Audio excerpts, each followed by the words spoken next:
Hello दोस्तों, स्वागत है आप सभी का आपके अपने YouTube channel your study guide पर। तो दोस्तों, आज हम कुमार गौर सर द्वारा जो 9 जनवरी 2024 को करंट अफेयर पढ़ाया गया है उसका रिवीजन कराने जा रहे हैं। अगर दोस्तों आप सभी को यह हैंड रिटन नोट्स चाहिए तो आप हमारे टेलीग्राम चैनल से जुड़ सकते हैं। तो चलिए पढ़ना शुरू करते हैं। पहला क्वेश्चन है, हाल ही में शेख हसीना 5वीं बार किस देश की प्रधानमंत्री चुनी गई? क्या दोस्तों, हाल ही में शेख हसीना 5वीं बार किस देश की प्रधानमंत्री चुनी गई? तो इसका राइट आंसर है दोस्तों बांग्लादेश। बांग्लादेश की दोस्तों शेख हसीना जी 5वीं बार प्रधानमंत्री बनी। यहाँ पर इलेक्शन हुआ तो यहाँ पर जो विपक्षी टीम थी उन्होंने यह कहा कि जो निर्वाचन आयोग है जो इलेक्शन कराता है वो शेख हसीना जी की कठपुतली है, अर्थात सही से इलेक्शन नहीं हो रहा है, इसलिए उन्होंने कहा कि हम इलेक्शन नहीं करेंगे। उन्होंने इसका बहिष्कार कर दिया, जिसके कारण शेख हसीना जी को 65% सीट मिली। 289 कुल वहाँ पर सीट थी, जिसमें से 222 सीट शेख हसीना जी को मिली। उनकी पार्टी का नाम अवामी लीग पार्टी है। फिर दोस्तों ये देख लें, 3 बीघा कॉरिडोर जो है वो भारत और बांग्लादेश के बीच 100वां संविधान संशोधन के द्वारा समझौता हुआ था। आगे देखते हैं, बोगो सागर और संप्रति अभ्यास जो है दोस्तों वो जो है वो भारत तथा बांग्लादेश के बीच होता है। और मैत्री पाइपलाइन जो बिछाई गई है वो बांग्लादेश के बीच बिछाई गई है, जिसके द्वारा डीजल की सप्लाई होती है। लल्लन टॉप कुछ देख लेते हैं। पीएम मोदी द्वारा यूरिया गोल्ड कहाँ पर शुरू किया गया? तो पीएम मोदी द्वारा जो यूरिया गोल्ड है वो राजस्थान में चालू की है। एक खाद है जो मिट्टी में सल्फर की कमी को दूर करती है। 5वें विश्व कॉफी सम्मेलन का मेजबान कौन है? तो 5वें विश्व कॉफी का सम्मेलन का मेजबान कर्नाटक है। जलदोस्त एयरपोर्ट कहाँ पर लॉन्च किया गया? तो जलदोस्त एयरपोर्ट जो है बेंगलुरु में लॉन्च किया गया, जिसे CSIRNAL ने लॉन्च किया। और इसके अध्यक्ष जो होते हैं दोस्तों वो हमारे प्रधानमंत्री जी होते हैं। चलिए दूसरा क्वेश्चन देखते हैं। दूसरा क्वेश्चन है, हाल ही में छोटे उपग्रहों के विकास के लिए इसरो MIRC में समझौता हुआ है। MRIC का संबंध किससे है? तो पहले देख लेते हैं दोस्तों किसके बीच समझौता हुआ। तो इसरो तथा MIRC। तो MIRC का फुल फॉर्म दोस्तों क्या होता है? तो MIR का फुल फॉर्म जो होता है Mauritius research innovation and council होता है। और इसका संबंध जो है दोस्तों वो मॉरिशस से है। इसरो को देख लेते हैं। इसरो की स्थापना 13 अगस्त 1969 ईस्वी में हुई।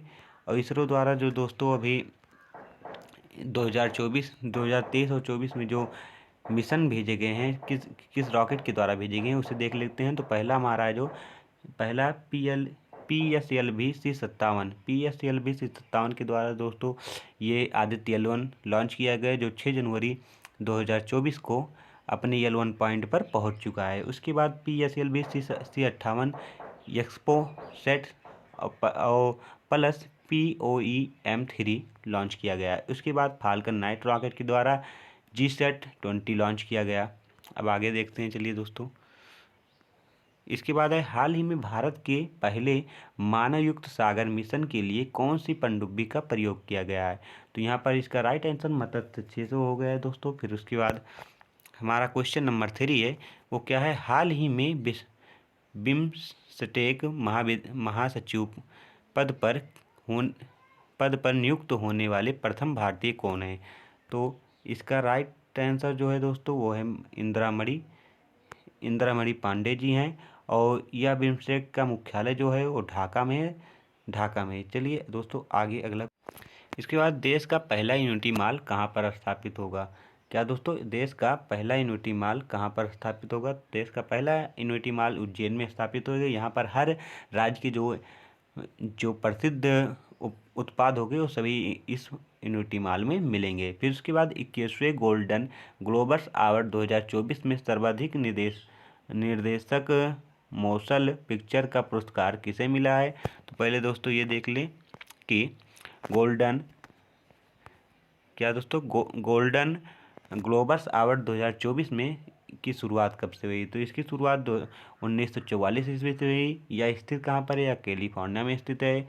फिल्म जिसे गोल्डन अवार्ड मिला है तो वो है ओपनहाइमर।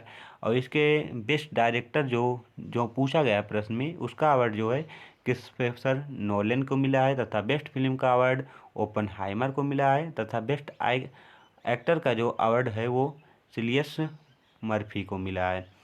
और दोस्तों ये भी जान लें कि ये फादर ऑफ आइटम बम किसे कहा जाता है, तो father of item bomb Oppenheimer को कहा जाता है, तथा फादर ऑफ हाइड्रोजन बम वो एडवर्ड टेलर को कहा जाता है। क्वेश्चन नंबर 5 देखते हैं। हाल ही में पहली अंतर्देशीय जलमार्ग विकास परिषद की बैठक कहाँ पर हुई, तो इसका राइट आंसर जो है दोस्तों वो है वेस्ट बंगाल, पश्चिम बंगाल। और यह बैठक कराने वाला कौन है, शिपिंग मंत्रालय ने इस बैठक को कराई, तथा यह बैठक जो हुई वह 8 जनवरी को हुई। इसमें हरित नौका को बढ़ावा दिया गया। इसके बाद दोस्तों देखते हैं भारत का राष्ट्रीय जलमार्ग जो है, भारत का राष्ट्रीय जलमार्ग सबसे बड़ा राष्ट्रीय जलमार्ग जो है इलाहाबाद तथा हल्दिया के बीच है, तथा यह गंगा तथा हुगली नदी के बीच स्थित है। उसके बाद देखते हैं दोस्तों क्वेश्चन नंबर 6। हाल ही में किस राज्य के आदि के किर और बांचो लकड़ी के शिल्प को जीआई टैग मिला है।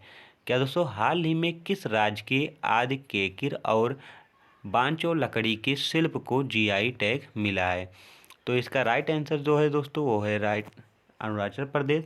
वैसे तो अरुणाचल प्रदेश के दोस्तों 6 उत्पादों को अब जीआई टैग मिल चुका है, जिसमें से प्रसिद्ध हैं चुरपी एक यागनी का पनीर है, दूसरा है खामती चावल, तीसरा है तांगसा वस्त्र, चौथा है राज की अदरक या आदि के किर, और पांचवा है बांचो लकड़ी के शिल्प, तथा छठा है हस्त निर्मित कालीन।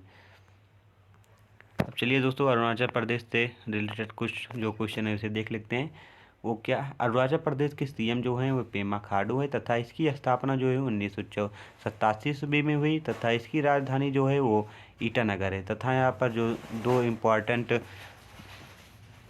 तथा यहाँ पर दोस्तों जो इम्पोर्टेंट राष्ट्रीय उद्यान है उन्हें भी देख लेते हैं। तो यहाँ पर एक राष्ट्रीय उद्यान नामदफा है जो काफ़ी प्रसिद्ध है, दूसरा मोलिंग राष्ट्रीय उद्यान है। चलिए दोस्तों आगे इसके बाद क्वेश्चन नंबर 7 जो दोस्तों है वो हमारा है, हाल ही में ONGC ने KGDWN 98/2 ब्लॉक की क्लस्टर 2 परियोजना कहाँ प्रारंभ की है, तो इसका राइट आंसर दोस्तों आंध्र प्रदेश है।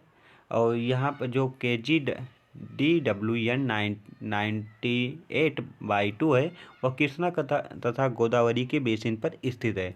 यह अरुणाचल प्रदेश से 35 किलोमीटर दूरी पर स्थित है। क्वेश्चन नंबर 8 देखते हैं। हाल ही में अंतर्राष्ट्रीय पर्पल उत्सव 2024 का प्रारंभ कहाँ हुआ। क्या दोस्तों, हाल ही में अंतर्राष्ट्रीय पर्पल उत्सव 2024 का प्रारंभ कहाँ हुआ, तो इसका राइट आंसर गोवा है। अंतर्राष्ट्रीय पर्पल उत्सव 2024 जो है दोस्तों, इसमें दिव्यांग व्यक्तियों के बारे में बताया जाता है, तथा इसका एंथम सॉन्ग जो है वो धूमल है।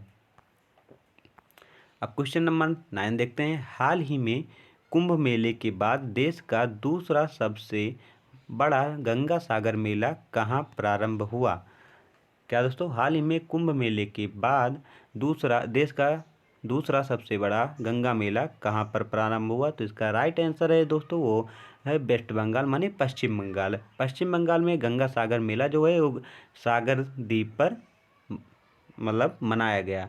अब इसके बाद है कुंभ मेले की शुरुआत किसने की, तो कुंभ मेले की शुरुआत दोस्तों वो हर्षवर्धन ने की थी, जो पुष्पभूति के शासक थे। क्वेश्चन नंबर 10 देखते हैं। हाल ही में 10वीं शताब्दी का कदम शिलालेख कहाँ खोजा गया, तो इसका राइट आंसर दोस्तों जो है वो गोवा है। गोवा में 10वीं कदम शिलालेख खोजा गया है। और यह जो ये कदम लेख शिलालेख है दोस्तों, इसमें 2 भाषाएं मिली हैं, एक कन्नड़ तथा एक संस्कृत। और इस शिलालेख में कदम तथा कल्याण के चालुक्य वंश के संबंध के बारे में बताता है। अब दोस्तों ये कुछ स्टैटिक जीके के रूप में जो क्वेश्चन है इन्हें भी देख लेते हैं। पहला, अशोक के कुल शिलालेखों की संख्या कितनी है। दोस्तों, क्या अशोक के कुल शिलालेखों की संख्या कितनी है, तो इसका राइट आंसर जो है दोस्तों वो है 14। फिर उसके बाद पूछा जाएगा अशोक के फर्स्ट बार अशोक के शिलालेख को पढ़ा किसने, तो 1837 ईस्वी में जेम्स प्रिंसेप ने यह शिलालेख को पढ़ा था। और अशोक के शिलालेख के फर्स्ट शिलालेख पर क्या लिखा गया है, किसके बारे में वर्णन किया गया है, तो पशु बलि की निंदा के बारे में वर्णन किया गया है। दूसरे शिलालेख में पशु की चिकित्सा के बारे में वर्णन किया गया तथा 13वें शिलालेख पर कलिंग के युद्ध के बारे में वर्णन किया गया जो 261 BC में लड़ा गया है। तो दोस्तों, आप सभी को यह वीडियो कैसा लगा कमेंट में ज़रूर बताएं। PDF पाने के लिए आप हमारे टेलीग्राम चैनल से जुड़ सकते हैं। धन्यवाद।